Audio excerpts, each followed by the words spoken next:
नमस्कार दोस्तों, आप सभी का स्वागत है व्रत कथा वर्ल्ड चैनल में।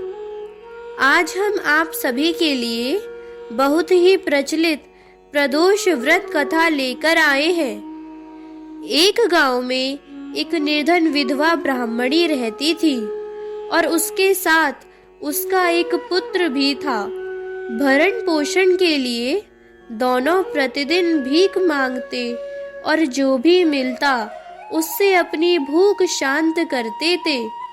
ब्राह्मणी कई वर्षों से प्रदोष व्रत का पालन करती आ रही थी।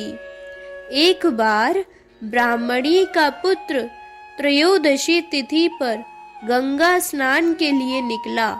स्नान कर कर जब वह अपने घर की ओर आ रहा था तो रास्ते में उसका सामना लुटेरों से हो गया और लुटेरों ने उसका सारा सामान छीन लिया और वहां से फरार हो गए।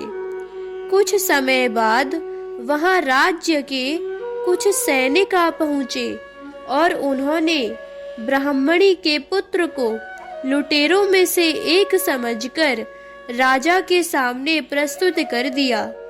राजा ने उसको लुटेरा समझकर और उस ब्राह्मण युवक की दलील सुने बिना ही उसे कारागार में डाल दिया। रात्रि में राजा के स्वप्न में भगवान शिव आए और ब्राह्मण युवक को मुक्त करने का आदेश देकर अंतर्ध्यान हो गए। राजा नींद से उठकर सीधे कारागार पहुंचा और युवक को मुक्त करने का आदेश दिया। राजा युवक को साथ लेकर महल लौटे, जहां राजा ने उस युवक का सम्मान किया और उसे दान में कुछ मांगने के लिए कहा। युवक ने राजा से दान के रूप में सिर्फ एक मुट्ठी धान मांगा। राजा उसकी मांग सुनकर बहुत हैरान हो गए। राजा ने युवक से प्रश्न किया कि सिर्फ एक मुट्ठी धान से तुम्हारा क्या होगा? तुम कुछ और भी मांग सकते हो। ऐसा अवसर किसी को बार बार नहीं मिलता। युवक ने बहुत ही विनम्रता पूर्वक राजा से कहा, हे राजन, इस समय यह धान मेरे लिए संसार का सबसे अनमोल धन है। मैं इसे अपनी माता को दूंगा, जिससे वह खीर बनाकर भगवान शिव को भोग लगाएगी। फिर हम इसे ग्रहण कर अपनी भूख शांत करेंगे। राजा युवक की बातों को सुनकर बहुत प्रसन्न हुआ।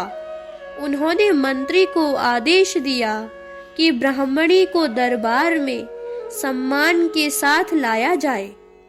मंत्री ब्राह्मणी को लेकर दरबार पहुंचे और उन्होंने सारी बातें ब्राह्मणी को बताई और उनके पुत्र की प्रशंसा करते हुए ब्राह्मणी के पुत्र को अपना सलाहकार नियुक्त किया।